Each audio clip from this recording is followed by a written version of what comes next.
Second. Welcome to Paranormal, the New Normal.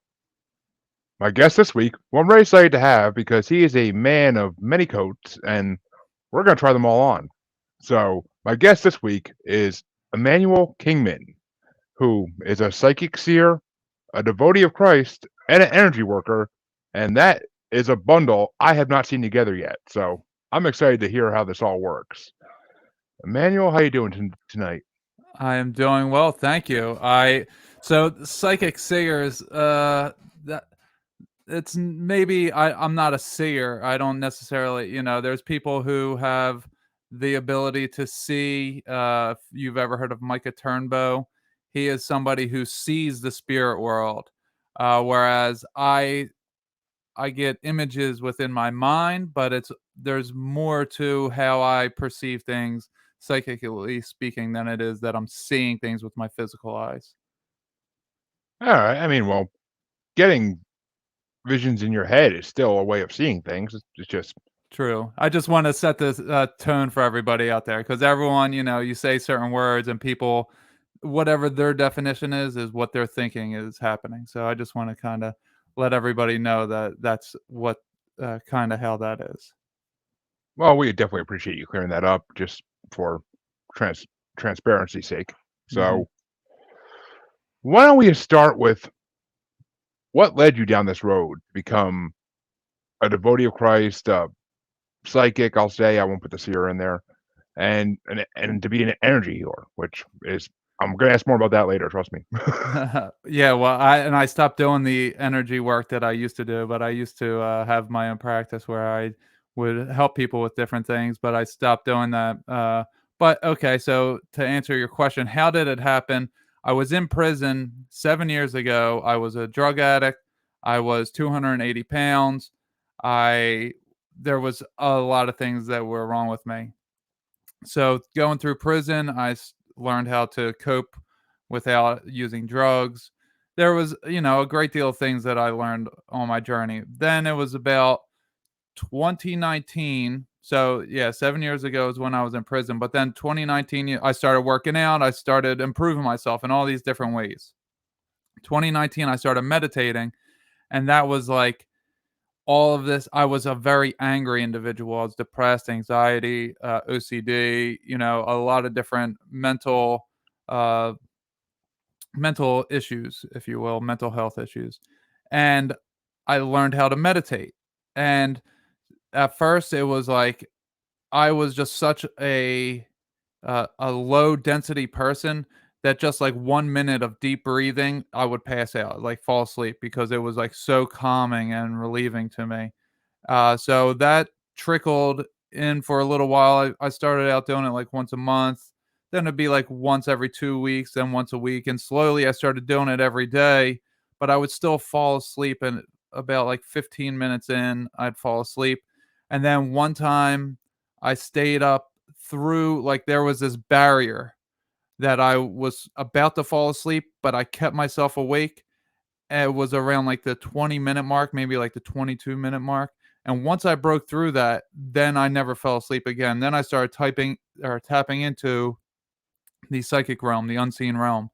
And then I started doing different psychedelics, and I met Jesus multiple times doing psychedelics. And I didn't grow up as a Christian or anything. I didn't go to church. I didn't know it, other than like the basics that people talk about, that like, Mary was a virgin, and just like all these little fringe things, that are not fringe, these surface level things that you'll know about the Bible or Jesus. I didn't know very much.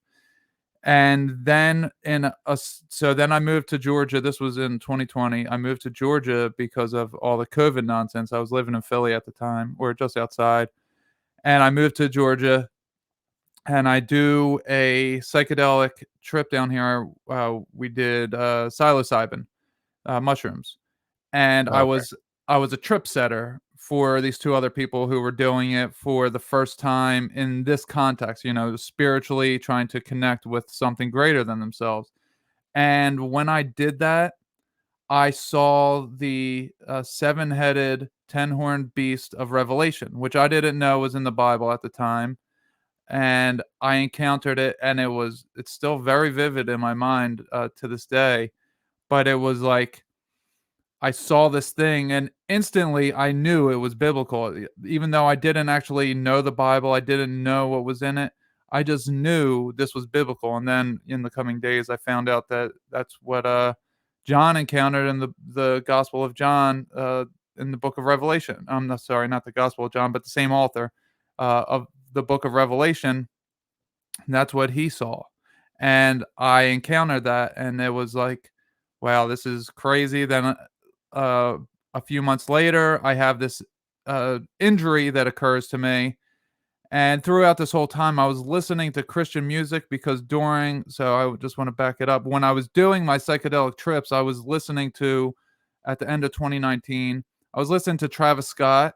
I would listen to some like Eminem, Lil Wayne. That was the type of music I listened to. But when I started doing psychedelics, I started listening to Travis Scott, which was like a whole adventure.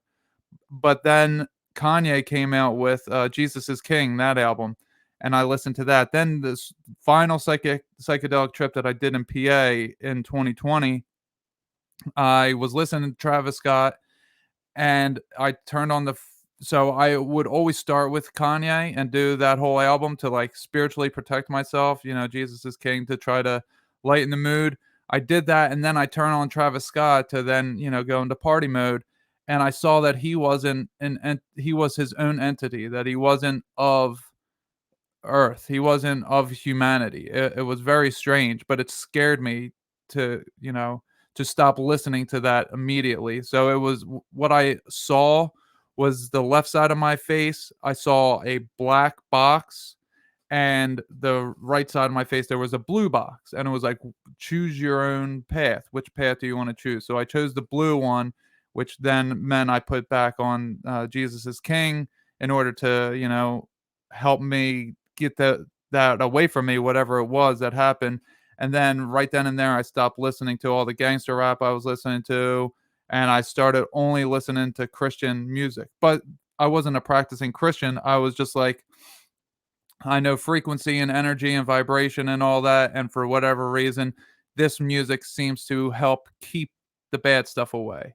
So I was like, it's helping like reverse MK Ultra in my brain, when they have like those things in the background, subliminal messaging. You train your brain based off of those types of things that you don't even know your brain's absorbing. So that was a way for me to reclaim myself. So fast forward again a few months after that psychedelic trip where I saw the Beast of Revelation, I had this injury. And what ended up happening was there was like this 3 days that I could barely walk. And I had this miraculous being saved by Christ moment where I was thrown up. Well, I was physically hurling, but nothing was coming out. And I was just had this such relief. And this is what's it called, deliverance, like a deliverance church would be.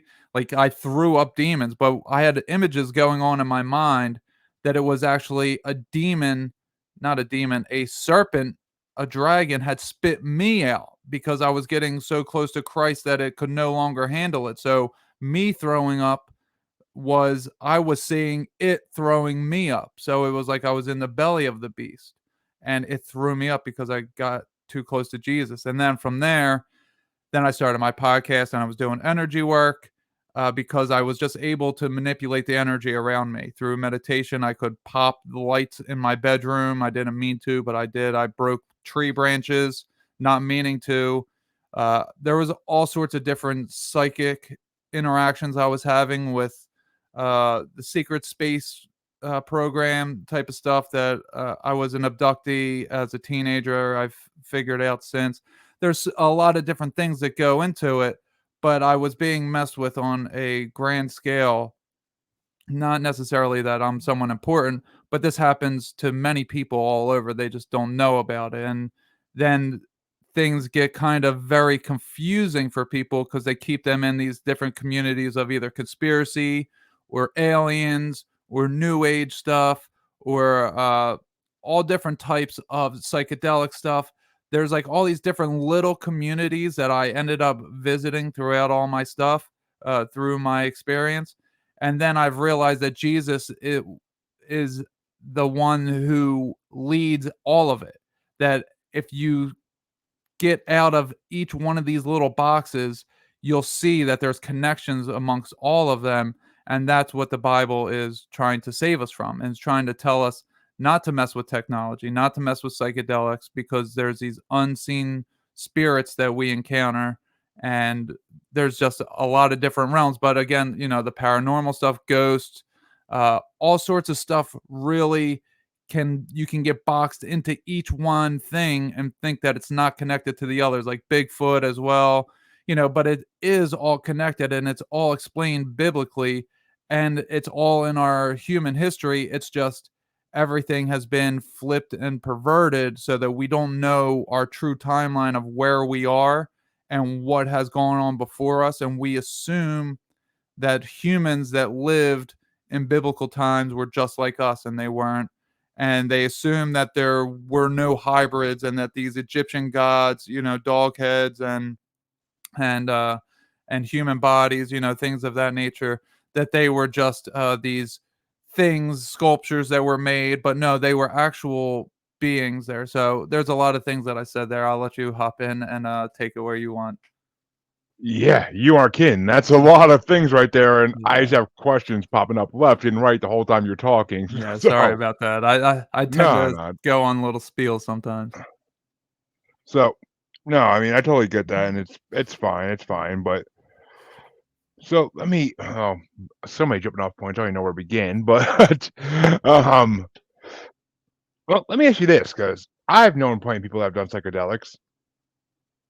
What's when you're saying about like psychedelics and technology having like issues or pitfalls, let's call them, like, what do you think is the pitfall there? Okay, so technology, like right now, we're communicating through an interdimensional device, and we call them computers or cell phones or TVs. There are black boxes. There are, the black box or the black cube of Saturn. There are these interdimensional devices that we are manipulating time and space in order to be in front of one another. And this is like what we would call like the internet, right?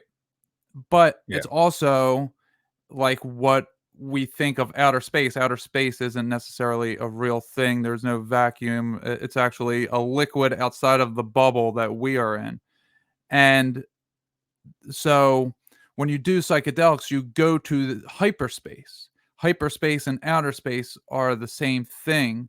And also the technology of going from one space to another space, it's all the same thing, but it's uh presented as different things, but it's connecting you to the ether that is in between our seen world. So it's the unseen realm that you're allowed to see things through, or in this case it's being projected to us through our technology. And you could have implantable technology, which is metals. So if you've ever looked into heavy metals being chemtrails, or heavy metals being put into food or into our drinks or anything like that, the reason for that is those heavy metals go into our bodies and they act as antennas or satellites for these frequencies that are then projected at us, so that we are then doing predictable behaviors based upon the frequency being projected at us at the rate of heavy metals that are inside of our body. We so when people think of the grand conspiracy type of thing, that there's these people who are controlling everything, that is true, but they're not paying attention to the details of every little thing. So when someone says they are, doing this or they are doing that, it's that they have determined through their algorithms the predictable outcome that we will do based on the given situation, because of the pattern behaviors that we have already done, and the manipulation of energy and vibration and frequency around us, combined with the heavy metals that are placed in our bodies. So it's only once we clean ourselves out of all of that that then we become unpredictable. And that's when things start to really ramp up. And I mean, people have seen it more and more recently because so many people are starting to clean themselves up. Which, I mean, I've been told by multiple mediums, psychics, and other people that we're in the middle of a spiritual awakening that started about 5 years ago. Yeah. And you think that's correct? Yeah, definitely. Yeah, it was 2017. That's when I got out of prison. Well, let's say I got out in 2016, but 2017 was like the first year that I was actually out. So it happened a little bit before then. But of course, everything doesn't happen without things happening prior to it. But yeah, we're in a spiritual awakening, and it's people are getting stuck because they think they figured it out. People are getting stuck in their different communities and they think that they have the answer. Like a lot of the new age stuff or just spiritual, it's not necessarily being touted as new age, but the spiritual things that are spread around these days, a lot of it contradicts itself. And if you don't actually think about it, then you won't figure it out. Like what happens when we're indoctrinated into life, and then you get red pilled, and then we just kind of assume that these conspiracies and all are the truth. And same thing with spirituality, that we just kind of go from believing one thing to another without actually thinking about that as well. And we're judging others and saying things like, "Oh, you got to do your own research," but then we fail to do our own research into the things that we're hearing on podcasts and watching on YouTube videos. And a lot of it'll contradict itself. Like people will say that they're channeling somebody, but they say that there's also reincarnation, and you can't channel someone if they've reincarnated, and it just doesn't work together. So there's a lot of confusing things, and a lot of these psychics and mediums that speak to the dead or whatever, they don't know who they're actually speaking to. Because I used to speak to different things. I can still hear things, and I can still communicate and manipulate what things that I would like to happen in a certain sense, but they don't know who they're actually talking to or what they're actually talking to. And it comes as a big surprise when you tell someone who they've changed their life for the better through doing all these different means, and you say, well, you're talking to a demon or a fallen angel. They get very offended, and they're like, that can't be, because my life is so much better now, which is objectively true, but it's also okay. If I wanted to steal something from you, say you're a rich person, right? You have this inheritance, billions of dollars. I'm not going to just like rob you on the street for a few $1,000s. Like I'm not going to come up to you and do a face to face and steal. I'm going to befriend you and I'm going to help you and I'm going to lead you up into the point that then I can steal your inheritance. And that's exactly what the Bible tells us is happening with the fallen angels, as they are stealing your inheritance of eternal life by deceiving you, by helping you thinking that you're doing good things. uh, and it's not necessarily that you aren't doing good things, but they're giving you this false light information. And because we were in the darkness, the first light we see, we take as the true light. But as the morning star is the brightest light in the sky after the darkness, it is completely nothing compared to the sun when the sun comes up. So we have to just be very careful with not going from believing everything that we were taught as children, indoctrinated into, to them believing the first thing that we see. We have to really do our discernment, because the spiritual awakening is a reckoning of God's will and God bringing us back to Him and leading us out of Egypt into the promised land. Yeah, which I mean, well, just to be on the level here, I was brought up fully Christian, Protestant, for all my life until I was a teenager, and then I became atheist for a while, and then I now identify for the last 5, 10 years as agnostic because I feel like there's something out there. I just don't like to put names on things because I also read a lot of mythology. And let me put it this way: is Jesus the God of gods, or do you think that there's other gods who still have power and walk among us?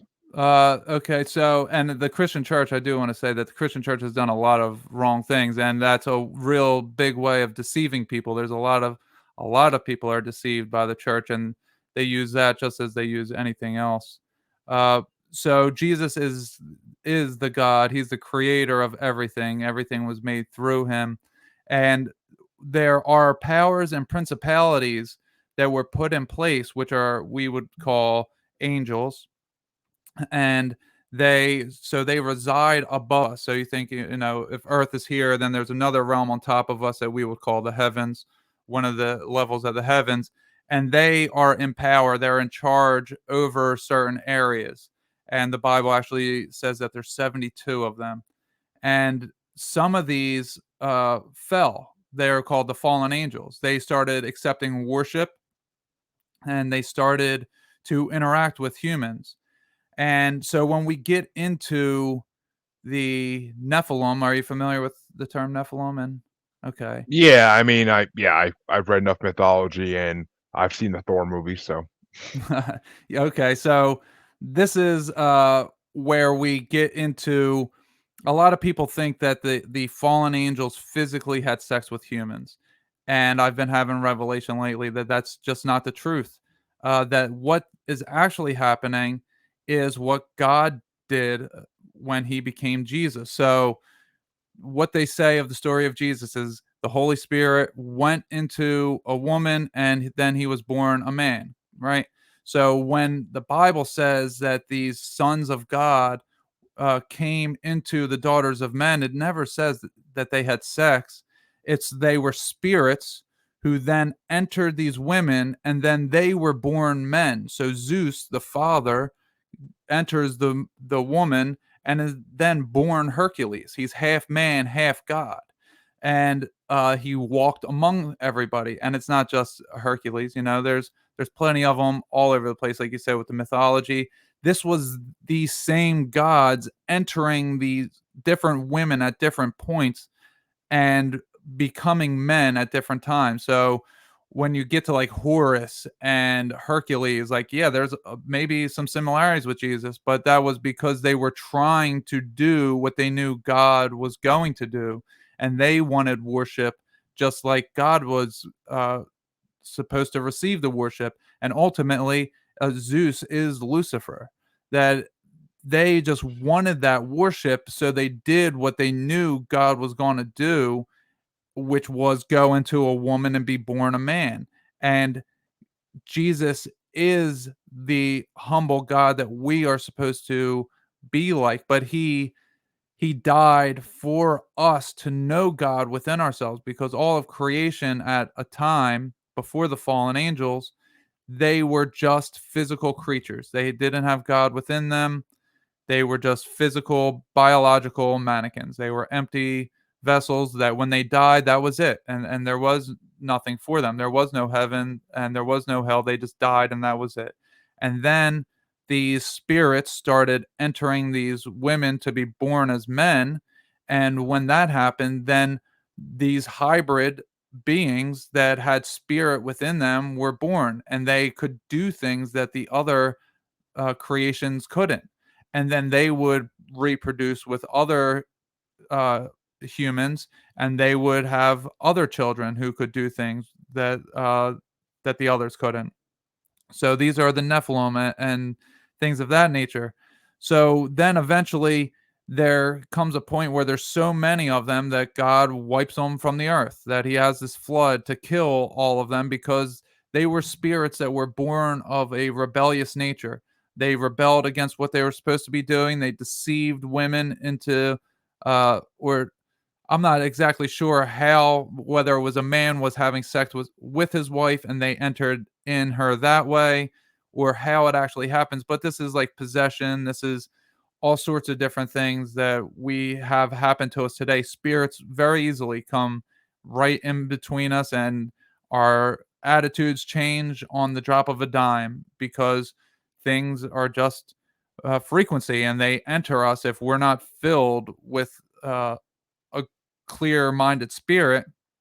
Things will just enter us, and we'll just do the will of these other things that enter us, and we'll act emotionally, and we'll act out of, we won't be in a nice mental place and a good spiritual place. We'll just start doing things and reacting rather than contemplating and being careful with what we do. So that's just spirits entering us. So possession is very easy. It's not a difficult task, and it's not this. It doesn't have to be some big satanic ritual for it to happen. It just kind of happens. So then the spirits are they have nowhere to go after the flood. All they can do is watch us, and all they can do, they're like, if you play a video game and it's a like a killer game and you get killed in it, and then you just have to watch the rest of the match. You can't play until the match is over. Well, that's what they are. They're just watching us until it's over, but they want to enter again. So they're trying to enter into our bodies through psychedelics, through technology, through VR.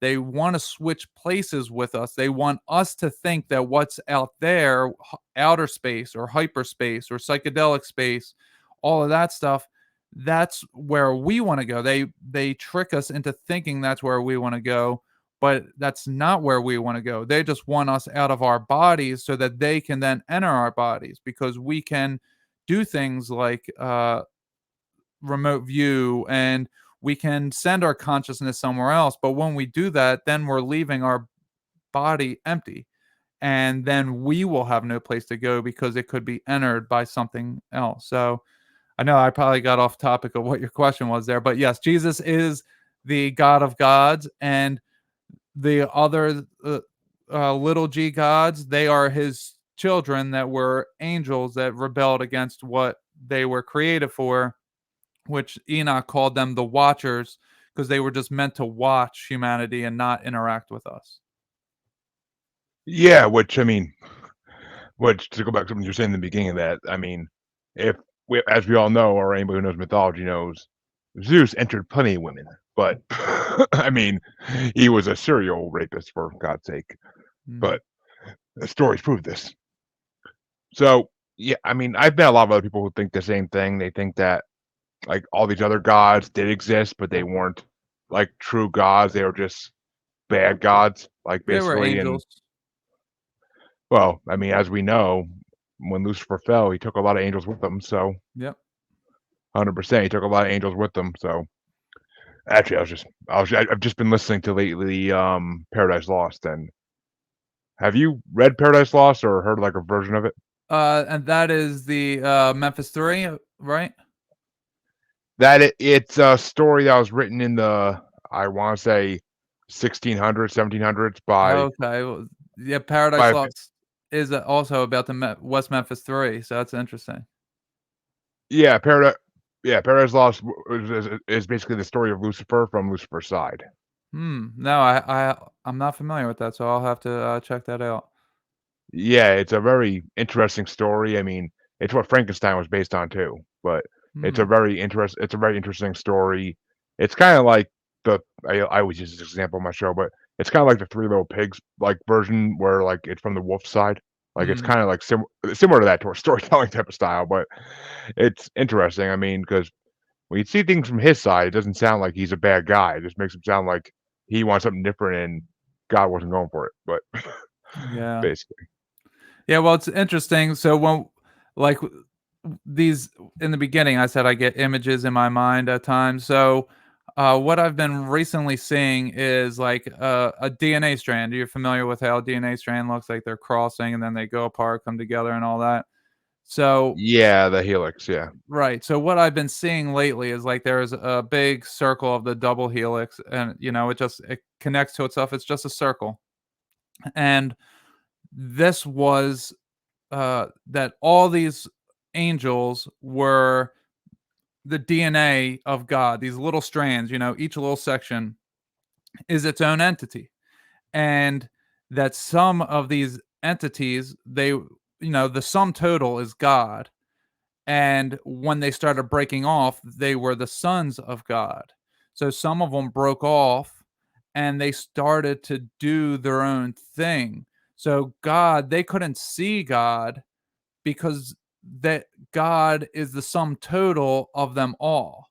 So it's like God, I don't want to say God doesn't exist without them, but when they can't see what they are a piece of, that God is so much larger. So it's not like our fathers, that are human, that we can go see them. Their father exist in a perfect state when they are all doing the right thing, which was just being a part of that DNA strand and not leaving it to do what they wanted. And on the fractal nature of things, or the Fibonacci sequence, or the Fibonacci spirals of how everything works, it's everything is repeating on smaller and larger scales all over the place. So while that's happening with God, that is also happening with us, that our DNA is broken, and our DNA is broken through these MK Ultra means of subliminal messaging, of doing things, getting stuck in pattern behaviors that our parents never dealt with and our grandparents never dealt with. Well, that changes our DNA and our cellular structure for our children, grandchildren, and great grandchildren are all being set in motion through our actions now. So we have the ability to change our loved ones and the future ancestors that we're going to have by doing the right things now, by fixing our DNA strands.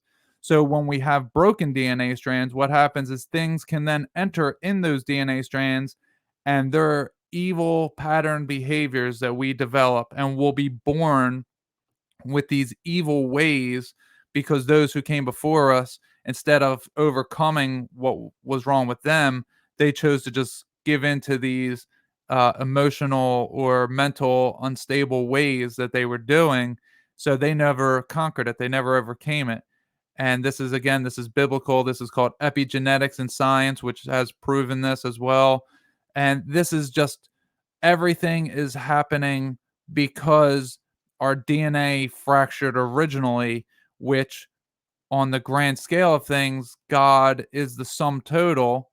And on earth, we are each the sum total of God. And then we combine to, there's another layer, another dimension higher than us, that there is actually God. So as we are broken, God is broken. And as we come together, God too comes together. So it's those fallen sons of God are essentially our own DNA strands that have broken, all fractured, and have been, uh, in order to stay apart from God, they trick other things into doing their will rather than do what they were created for, which was just to be part of something greater than themselves.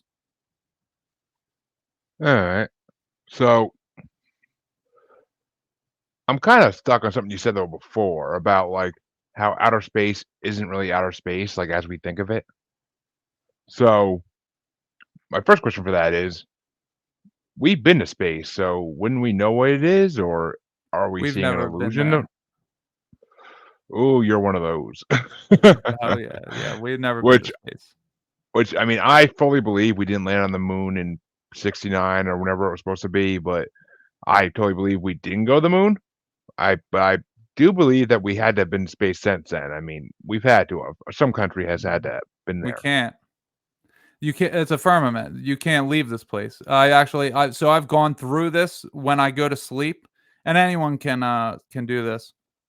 There were a bunch of times where I was going to sleep, and that state that when you're falling asleep and then like you're really dozed off, and it's like the first 2 minutes, and then you get woken up, and then it's like you're just like totally zonked out, like you're like lost, and you're like, how long was I asleep for? And it's been like 2 minutes. Well, this happened to me multiple occasions in 1 week, which was a very strange occurrence.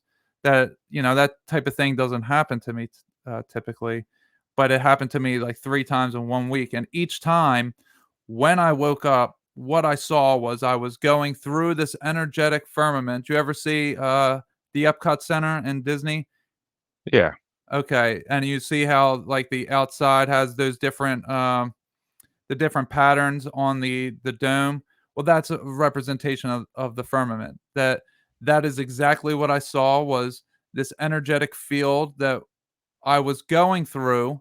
Like it was all, I want to say the lines were more solid around me, and then the ones I was going through, they kind of were more transparent, and I went through it, and then as soon as I was woken up, I snapped back down, and I saw myself like falling back from seeing that firmament. So like all that's NASA in Hebrew actually means to deceive. NASA was created by Nazis. You know, there's a lot of different stuff we can get into with that, but space is most definitely fake. The way that they tell us, it's not a vacuum. Like if there's the way that we see the stars, if we were on a ball spinning, going all these different directions, you know, of course, 600 or 66,600 miles per hour around the sun. You know, they always have to encode the 666. If we're on a tilt of 23.4, which then gives us the uh, 66.6 degree tilt axis again. You know, there's so many 666s in it, but if we were doing that, our stars would actually change and we wouldn't be able to have, like, the Georgia Guidestones were recently blown up. But on the Georgia Guidestones, they had this little hole that you would be able to see Polaris on the same day every single year because it just went straight there because the stars are rotating on a fixed uh a, a fixed like rotation around us. And if we were on a spinning ball, that's not how that would be. We would not be able to predict where the stars would be every single year, like night after night. We wouldn't be able to do the things we do unless the earth is stationary. And if the earth is stationary, which it is, then that creates a very large problem for the globe model, which I think that we're inside of a sphere, that we're not on the outside of a spinning ball, but we're somehow in the center of a somewhat of a ball and or a bubble, as I said earlier. And outside of that is liquid. There's the firmament is separates the waters above from the waters below, which is our water. The vacuum part also, if everything is spinning, you know, say this my microphone here is the sun, and a vacuum is pulling up this way. How would something be spinning around it this way? It doesn't make that it would stay perfectly. It would just go up. It would all be going up. It wouldn't be circling the same thing in the same speed, you know, as perfectly as stated.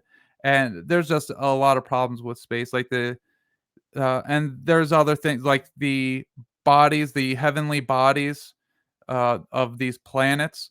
There's no such thing as planets. They're called wandering stars. They are the galactic bodies or the heavenly bodies of the original seven fallen angels, and they are locked in orbit because they're locked in chains made to worship the sun, and they're the titans of Greece and all that stuff. But there's not other planets, all that like we are on earth, and then there's heaven, and there's like different things within heaven, but there isn't galaxies or planets or any of that. They're lights in our sky, the stars and the sun and the moon. Well, I mean, for one, that'd have to be a pretty damn big ball that we're in for it to fit as many people as live on Earth. But Yeah, oh, yeah. and, and so I'm guessing you don't believe in extraterrestrials or aliens. There's interdimensional beings, and there's a lot of different angels that look very vastly different than what we would recognize. It's not necessarily just humanoid looking things that are spirits, but the wheels within wheels, like these UFOs, these lights that we see in our skies, they could be the Ophanim, which are Ezekiel's wheel. They are literal beings, but to us they look like wheels, but they're alive. That's like something within itself that would be very strange to us. So yeah, there's not ET aliens, like the grays are a real thing. They were things that were created, and I've experienced them in my abduction scenarios that I was telling you about, as well as the different insectoids, uh, these grass or not, yeah, the grasshopper beings, different, all sorts of different weird insectoids.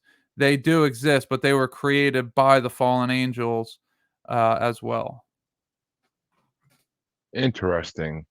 So they're comparable to demons then, you would say, or are demons a separate entity? Yeah, demons are something separate. Demons would be the spirits that are stuck here. So when the fallen, they were born as men, they died as men, and then their spirit had nowhere to go because they weren't allowed back in heaven. Some of them turned very wicked and evil, and they became demons, and uh, they were working with the fallen that just fell but never entered in through women, but they were still on the earthly plane, these powers and principalities that were put in place that never entered women, but were still, because they never entered women, they were fallen angels because they fell, but they weren't demons because they didn't die as men the way that the Nephilim did, which would have been these mighty men that I was saying, Hercules and all that. They end up becoming the demons, and the aliens. Like, there's interdimensional things happening here, and then this is goes with the technology and all that. And anyone who has done psychedelics, they've encountered uh, different interdimensional beings. I mean, it just happens. So there's a lot of weird stuff all around us that we don't know what's going on. So yeah, they do exist. It's just uh, it's more complicated than what we kind of think it is. Interesting. Interesting for sure. So, not to get off topic here, but do you believe that Bigfoot and other land-based cryptids that we know of are interdimensional as well? Yeah, they most likely are. I think. Well, I believe that we are to a degree as well, especially when we go to sleep. Like I said, I could traverse the firmament that way. But I think that some. So you're familiar with Jacob and Esau, right? From the Bible. Yeah, yeah. I Okay. mean, I'm not. I couldn't recite the story to you 100%, but I know the basics of it. Right, right. It's a pretty familiar story, Jacob and Esau. Well, a lot of people don't realize that in there they're kind of describing Esau as a Bigfoot, that he's very hairy, he smells very awful, and he's red haired, and he's a hunter or a killer. He actually is the one who killed Nimrod, who was the quote unquote first Antichrist. And that's not in the Bible. It's in another what's it called, book of the Bible. It's not canon anymore, the Apocrypha. But Yeah, I think there was 23 of those chapters they pulled out, but yeah, at least. something. Yeah, maybe like 16 books they pulled out, something like that. Forget exactly what it was, but yeah. So in the Bible, it describes Esau. So Jacob's mother wanted Jacob to become the rightful heir to his father Isaac, and Isaac had lost his vision. So what ends up happening is Jacob's mother is not Esau's mother. Esau's mother was someone else. I think it was her sister, maybe. I'm forgetting at the moment, but they had different mothers. So Jacob's mother then had Jacob wear sheep's wool and one of his brother's uh, pieces of clothing, in order to then smell like Esau and feel like Esau, because his father couldn't see. So he had to touch him because he didn't believe Jacob when he was questioning, when Isaac was questioning Jacob, are you actually my son Esau, or are you someone pretending to be Esau? He then felt him and he smelled him, and he goes, well, you smell like him and you feel like him. Okay, so then he blessed him. So it was like all this deception. And my thinking is that Esau is a Bigfoot. He was one of these creatures that lived off the land, as it says uh, in the Bible. And then there's just a lot of different things that lead me to believe that it's not just Esau is the only Bigfoot there, but maybe Cain, the mark of the beast, could have been that Cain also, he was the first one to become a Bigfoot, that he became a beast. He didn't have the mark of the beast, but he was marked in order to that nobody could kill him. So I think that maybe Cain became a Bigfoot first, and then down the line, Esau was also a Bigfoot, and maybe others were. So, yeah, I do believe that they're interdimensional and that they are physical because uh, just like how Jesus walked through a wall and had Thomas touch the hole in his hand, he was interdimensional, but then he was physical. That does happen. So, uh, to answer your question, yes. So, and I kind of forgot to ask about this, but you mentioned earlier, like all the Egyptian gods that were half animal, half man. I mean, Aztec gods were the same thing, and so were Asian gods. So, you think that those are creations of fallen angels as well, or do you think they're their own? I mean, because a lot of people believe that those were extraterrestrials that they worshipped, Uh, basically. yeah, they did worship them, but they were creations of the fallen. Like if you imagine, and there's actually like some weird movie that came out not too long ago that was this sheep gave birth to a half sheep, half human. There's a lot of weird things like hybrids are like this thing that is popping up in our pop culture from time to time. You can see it, and you would, if you saw something with a goat head and a human body and arms, and it walked upright and acted like a human, but it couldn't really talk because it had a goat's head, you would kind of be weirded out, but you would be like, okay, well, I want to protect this thing. And then some people, they would start to worship it. They're like, this is a sign from God uh, that there is other ways of having life form, and there would be some people who treated this thing as more than them, and they would bow down to it. And these things were created for the demons to then enter. They were biological mannequins. They were empty of spirit, created so that the demons could enter it and be worshipped. And so they did have special abilities because, again, a lot of the humans back then, well, the actual humans, there was a lot of different beings back then, but the actual humans were only physical until Jesus died. When Jesus died, his spirit then was spread out so that we could all know God within ourselves. If all we had was faith, we could then grow that spirit, that seed of spirit within us to then take over us. But before that, they were only physical. So when physical things were born, hollowed out things were born, and spirit could then enter it, then it would have these super natural abilities that the physical creations didn't have. Like cavemen that were just like very not intelligent versus us today. Like we, there's a lot more that we could be able to do. And like if we had a caveman come and we just showed him like a Zippo, like a lighter, that would be like incredible. But to us, it's like that's a very common thing, right? Because we are more advanced than the purely physical creation was. So they would be worshipped, but they were also definitely hybrids that were created. The Book of Enoch in the Bible tell us, I think it's also Jasher, the Book of Jasher, say that the fallen angels manipulated the DNA of humans. They mixed everything, the birds, the bees, the fish, and the humans. They mixed the DNA of everything and confused it all.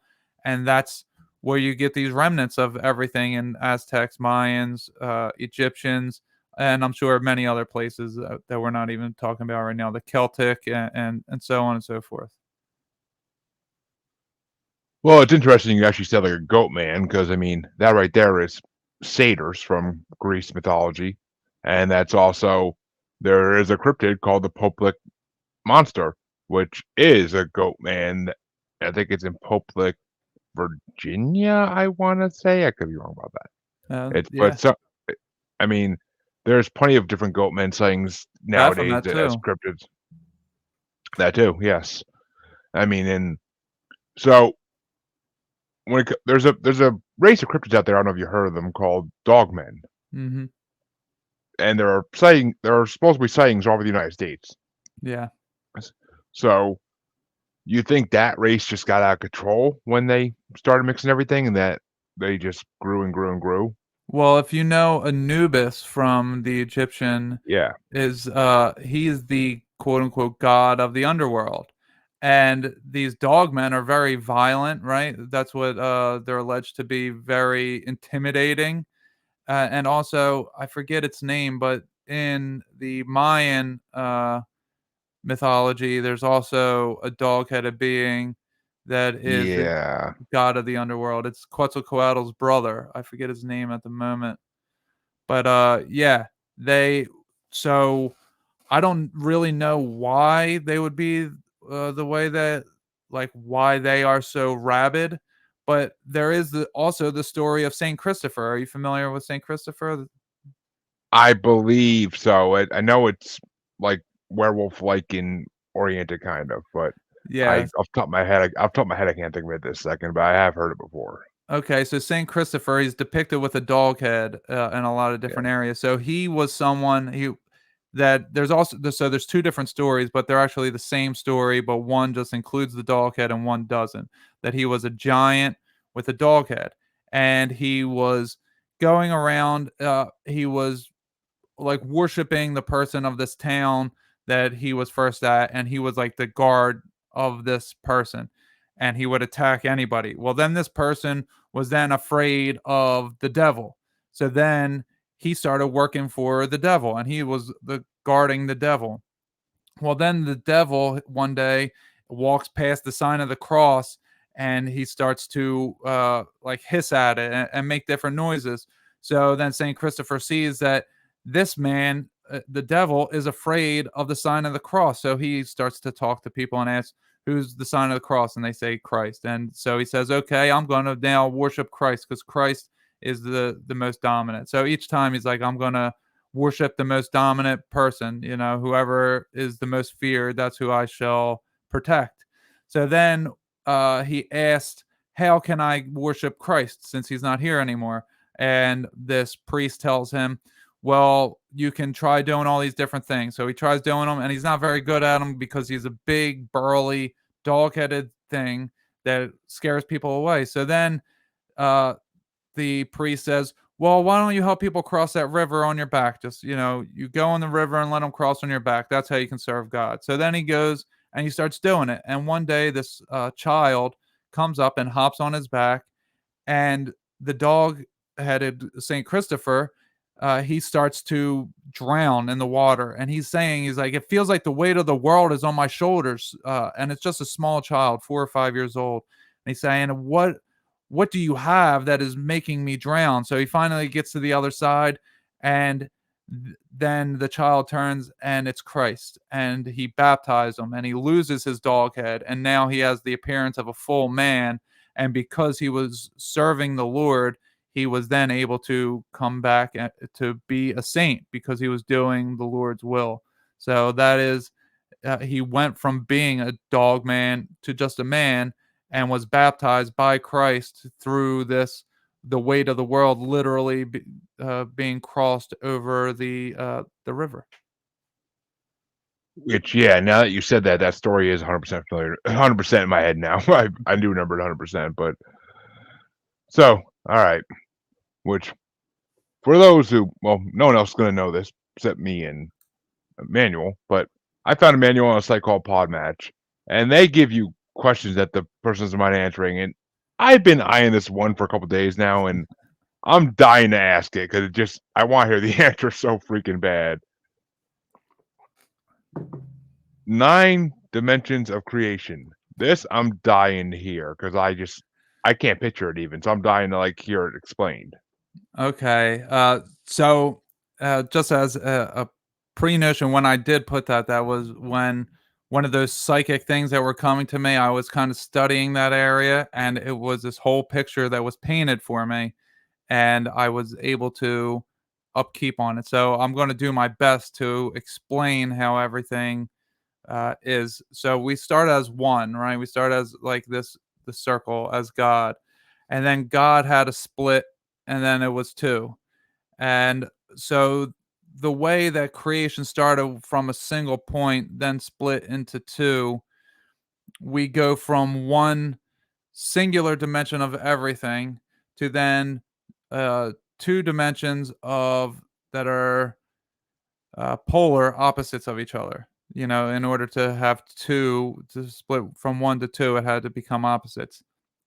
Well, that's like going from like being dirt would be like the first dimension, and then the the second dimension would be like life. So you go from being like just dirt to then uh the plant life. So then uh traveling up that scale, you then become like an animal. Like consciousness is always going from one thing to the next. So went from being the dirt of the planet to then being the or the realm, whatever someone wants to call it, to then being the plant life and then the animal life, and then it gets to us at the third dimension. And then from the third dimension there is a fourth dimension, which is an unseen realm that's in between here and the next dimension would that would possibly look like what we are in, which is like the fifth dimension. And that's something like I was talking about with Jesus when he walked through the wall and then Thomas could touch him. When he's doing that, he's in the fifth dimension. He is somewhat physical, but he is also able to manipulate through the fourth dimension, manipulate time and space to pass through. And then the fifth dimension also has something similar to what we have in our fourth dimension, an unseen realm. So that would be like that's the sixth dimension. So then you go from that to the seventh. And now at the seventh dimension, what you would have is uh, you're like all the way up to where as you think you will see things created in front of you. So this is going from like maybe in like the fifth dimension you could see that. So in psychedelic trips, because I can explain it this way, in a psychedelic trip you start off in the third dimension and then you blast off, and you blast off straight through the fourth dimension. You go to the fifth dimension where you're like looking at your dog and it becomes like this peacock looking thing. And then so like you're seeing it's physical but it's not. And then maybe you have too much of whatever, and you're beyond that and you're just seeing things as you think them. Like I heard someone describe one time where he took so many mushrooms that he thought like he was all alone and there was just like this green screen, and every time he would think something like then it would pop up. And like that's like the type of creation, that mechanism that you're at on the seventh dimension. Like you're just as you're thinking thoughts, they're just popping in front of you. It's just like simultaneous. Then the eighth dimension is like a a coming back together. It's like the opposite of the second dimension almost. So like the second dimension, it's splitting away, it's like expanding away from the one point, while the eighth dimension is like starting to go back to the one point. And then the ninth dimension is all of those things within it. So like if you think of one dimension and then two dimensions and then three dimensions, and then four is right above that, then five, and then six, and then seven, and then eight. But eight covers the two sides, and then nine wraps all the way around that. and you become one again. You become everything all at once. Just trying to picture that in my head is making me trip like crazy. But it does make sense. So it does make sense to some degree. I mean, I don't know. I have to believe that there is a galaxy out there. I have to believe it. Like I can't. I mean, I've heard theories before where we're living in a ball or we're living in a matrix created by extraterrestrials. Or I mean, I've heard all these theories. Well, okay, I haven't heard a theory exactly like yours because yours is very unique, and no one. I'm not going to claim that anyone has ever given me your theory before, which it makes sense. I mean, in a way. I mean, that to me would explain like what Christians and other religions believe actually being somewhat true. Well, Like, and to answer, so when you're saying there has to be other things out there, there are other things out there. Like I was saying, there is the fifth dimension, which would look somewhat like ours. Like if you saw the fifth dimension, you might think of it as another planet because it would look similar to us, but it'd be different. Same thing with the seventh dimension. It's different than us, but it is somewhat resembles what we have. And then there's that quote unquote hyperspace in between of the fourth and the sixth that you would have to travel from the third to the fifth and the fifth to the seventh. There is that in between space, but that to us is all heaven. That heaven, like uh the third dimension is the space in between hell and heaven, and everything above us is heavenly. Uh, Everything dimensionally or literally up above us are these heavenly realms and dimensions.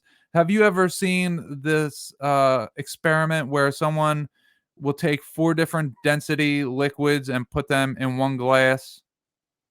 yeah, like olive oil and water, kind of. Yeah. Yeah, and then you can add another thing so that there's these different densities and then they separate and you'll see, like there's clearly like two different liquids in the same glass or four different as I'm saying. And then you can drop things in there that are different densities and they will sink to the bottom of the density that they resonate with. Well, that's what we are in. That like around us is what we know as air, and fish think the same thing, that what's around them is air. They don't know that it's water, but when they jump out of how they breathe, they're like, "Oh, I can't be in here," and they have to go back in. Like, so if we went outside of what we breathe in, we're like, "Oh, no, we can't do that." And that's what they tell us space is, that, we can't breathe out there.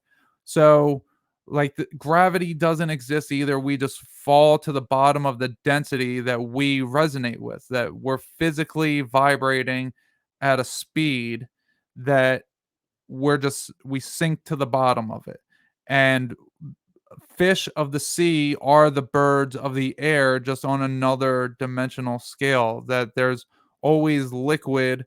It's all liquid. H2O is hydrogen and oxygen. In our oxygen, we also have little pieces uh, of water in our own oxygen. We just don't perceive it as water because water to us is much denser and it falls down to another layer. So it's just separated. And it's very weird to think of, but essentially we are in a sea of something. We just call that sea air. Makes sense. I mean, I guess like myself, like most people, when I hear sea, I picture being able to like swim in something. Like that's just what I picture. Well, look So, at birds, that they're swimming in the air essentially, aren't they? oh, I mean, technically, I would call that flying, but Well, yeah, I but mean, fish might call themselves flying because they don't perceive the water around them. It's only our own perspective of definitions giving us hard understandings of what things are. So when we hear these words, images pop in our minds and definitions pop in our minds of what it actually is. But then when you step back and say, well, if I put myself in that animal's or that person's shoes, what would it look like to me? And you know, they can't think on the same scale that we can, fish or birds. So, that's probably never a thought that one of them would have.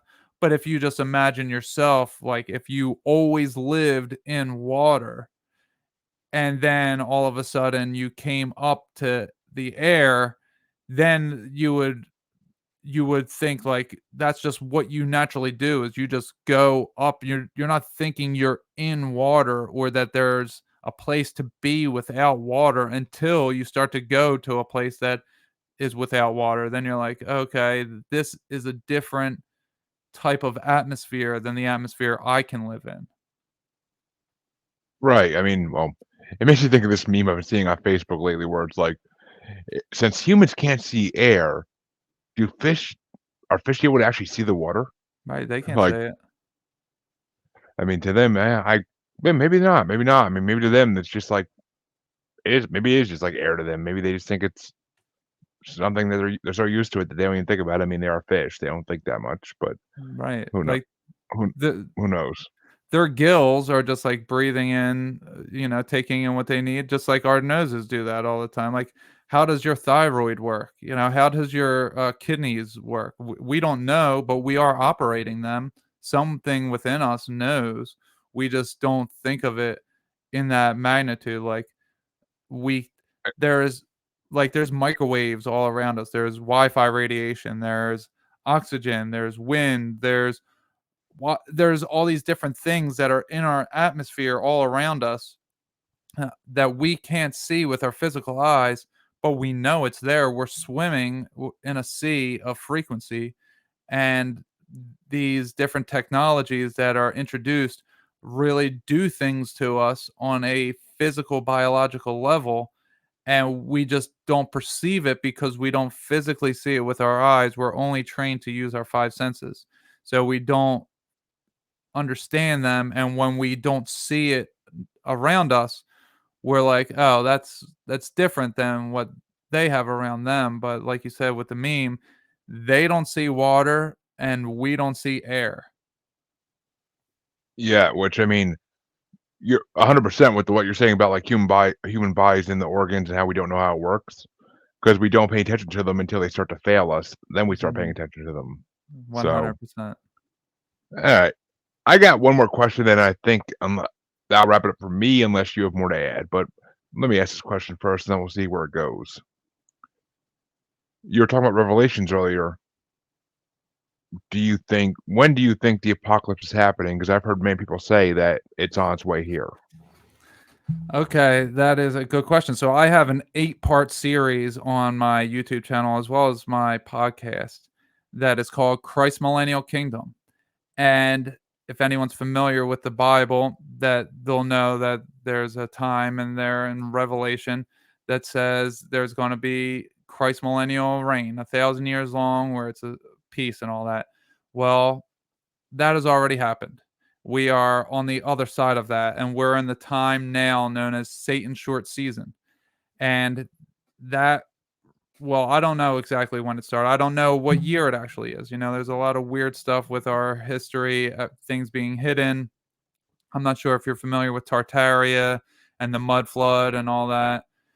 Well, I all somewhat, not greatly, but okay. So if anyone starts to look into all the great old world architecture, the World's Fairs and all that, that was Christ's millennial kingdom. They were just getting rid of all that stuff when they destroyed it all. So Uh, we are about to be at the great white throne judgment. We are in the apocalypse. So the rapture has already happened. That was in the Carrington event, I believe, 1859 was the rapture, where all of the people that were living in the 1,000-year reign of peace, they were just taken to heaven. And the remnants that were left over are our ancestors. And we are here for a reason because we are the ones who started the fall, that we are now given this opportunity to turn back to God before the white throne judgment, because once that occurs, then there is no turning back. There is no more reincarnation or channeling. or communicating with unclean spirits or anything like that, because they will be in the lake of fire. So we are in the middle of the revealing right now. In the book of Revelation, it's actually called the revelation of Jesus Christ, meaning that's when everyone will have the revelation that Jesus Christ is God, and every knee will bow and every tongue will confess, and all those types of things that you'll hear in Christian circles. That is what's happening now. And uh, there is a lot of people waking up spiritually, and it's everyone's at their own process. I'm not here judging anybody or telling you guys that you're doing the wrong thing. Everyone's on their own process, and you shouldn't listen to any other man tell you what's true and what isn't. You should listen to the God within you, which you'll best know as your moral compass. And when you start to follow your moral compass and you start to understand that you're doing things in a certain way that maybe you shouldn't be doing, and you start to turn away from those ways, then you're going to be slowly but surely on this path of becoming righteous again, of turning away from your sin. Once you're aware that you're sinning and you continue to do it, then that is an evil act within yourself. And sin means to miss the mark, and the question begs, to miss the mark of what? And it's the mark of perfection. So we miss the mark of perfection that we could be, because we're choosing to do the wrong thing. So it's not that sin is necessarily a quote unquote bad thing, but it's more that it's a thing that we're hurting ourselves by doing it. Like, for example, I was a cigarette smoker for 14 years. So all that time I knew I was doing the wrong thing. I was sinning. I was purposely doing that thing, and I was addicted. So it was a sin because it hurt me. And what hurts me hurts God.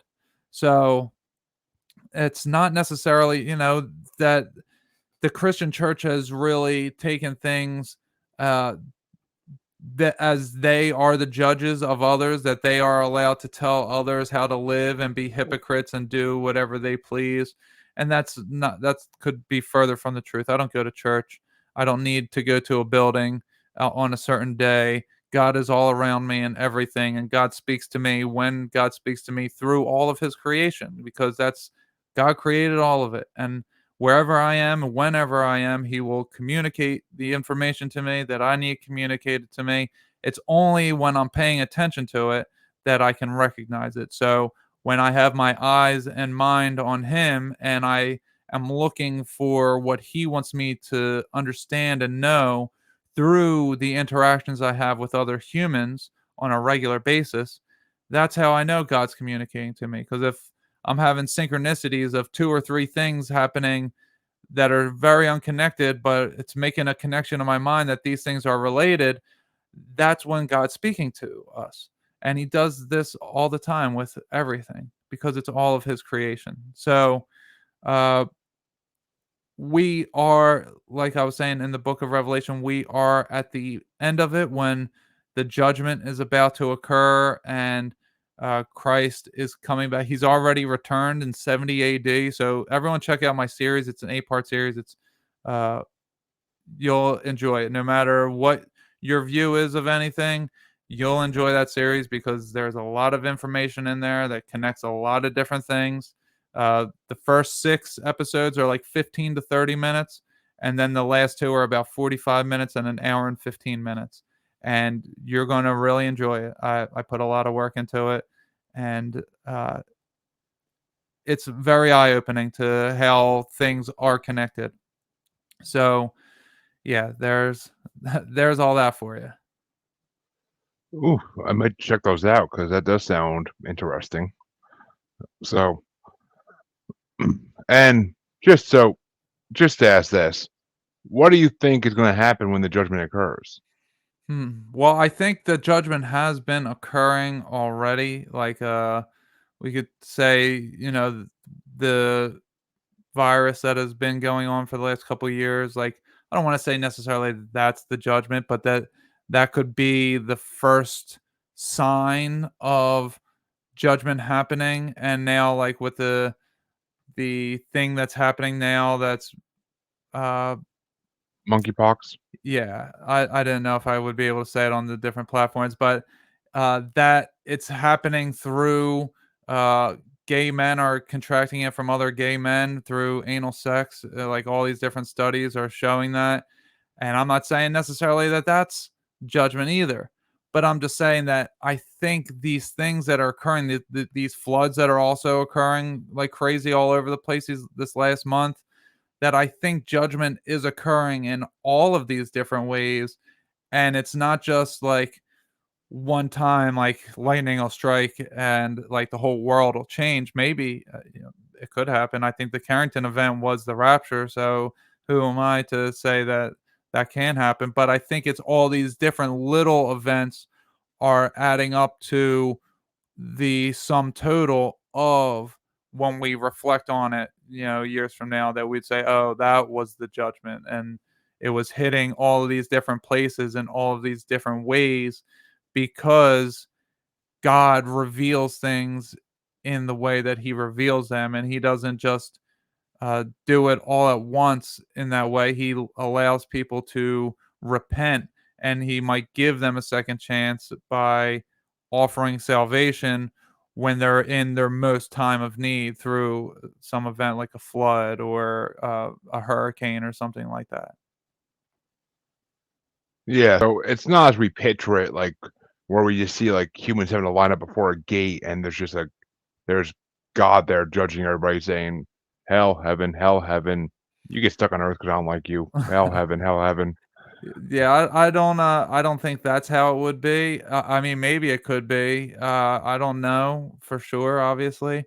And it could be that he's doing that right now through our actions, and it's just that at once maybe we're just boom, we're separated, and there's people up here, and there's people down here, and maybe that is a thing. I can't say for sure. Yeah, I don't think anybody can until it actually happens someday, and then no one's gonna be able to tell because there will be no more podcasting at that point. So Yeah, exactly. it will be the true end of days. But all right, I think that's all the questions I could possibly come up with for this situation.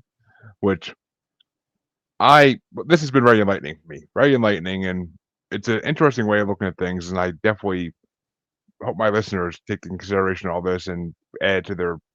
Because if you listen to paranormal stuff, you listen to the conspiracies, you get it all. You hear everything. So there's a lot of different ways to believe things, and I judge nobody for the way they believe anything because I don't want to do that. But certain people do, and don't do that, people. So, is there anything else you want to add, Emmanuel? So I just want to say that, like what you were just saying, is great because this time, especially since 2019, maybe even like 2017, like you were saying with podcasting specifically, that people you're listening to podcasts, you're catching up on it, you're hearing different guests, and then you're going and listening to those guest podcasts and so on and so forth. And you're getting all these different fringe topics, and everyone's really becoming familiar with all of these things at once. Like Tartaria is something that nobody knew about 3 years ago. Now you talk to any conspiracy theorist or someone who's into paranormal or someone who's into aliens, and they're like, "Yeah, I heard of that," because it's just so rampant because we're all information sharing on a larger and larger scale, and we are seeking the truth. That's the thing ultimately, is that we are all truth seeking. And when you find the way, the truth, and the life, then there's no reason to continue looking because you found it. So for me, when I found Christ, it was this slow burn, and I was doing energy work for a while, like we are talking about in the beginning. I had a business set up and a website, and I've recently let my website lapse because I just my heart's not there anymore. I spend a lot of time coaching softball now because I'm trying to become a pillar in my community more so, and I coach a travel softball team. So I'm not even podcasting really anymore. So you inviting me on your show, I was like, okay, I haven't done any new shows in a while. I'll come on, and I was able to carve out this time slot for to be here, and I'm so glad that I did. But what I'm getting at is that I slowly was walked through all of my decision making and all the things that I was doing. And God, Jesus, He said to me, like, could you be doing better while you're doing this? Or is this the right way of doing things? Or is this your way of doing things? And as I slowly came to be humble enough to say, well, it is my way that I wanted to do things, and he was like, okay, well, try this. And I started to try that, and it was always better. Like the spirit behind Lent is to show God that you care more for God than you do for other things. Like this past Lent, I'm not a Catholic, I don't go to church or anything, like I said, but I still, for Lent, I wanted to show God that uh, I wanted to give something up, and it was a spur of the moment thing, and I gave up potatoes, I gave up breads, and I gave up uh, like carbs mostly, not vegetables Start. or fruits. Yeah, carbs. Yeah. Yeah, so I gave up that stuff, and that's like 90% of my diet. But what it did is it made me realize that I was dependent on I had toast for breakfast every morning. And like I was dependent on all these false carbs. And there's been times where I gave up coffee for 60 days or something because I felt like I was dependent upon it. So like I would just do these things naturally, give these other things up, and it comes back to me. And now, like when I gave up coffee, now it wakes me up again because it was just like to the point where I was just drinking it just for the taste, and it wasn't actually doing anything. Then you stop for 60 days, and then you drink coffee, and then oh wow, it perks you up. So when you give something up, it'll come back to you better because you've chosen to give it up for a little bit. And my my overall advice to anybody is just to be open-minded enough that everything you're doing could be the wrong thing. And I that's how I viewed myself for a very long time, not in a negative way. I was always not always, but these last couple of years I was gentle with myself.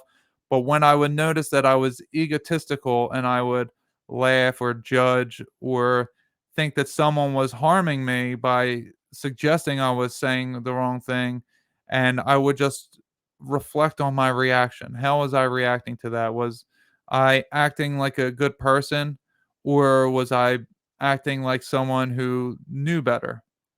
And each time that I thought that I acted like someone who knew better, I would evaluate myself and say, well, I got to change. And I slowly but surely, without any drugs or any kind of help, I outside of Jesus's help, any putting anything in my body or looking to any guru or anything, just him being with me is how I learned to be the best person that I can be and how to live the most clean life, and that I can be someone people can count on and look to uh,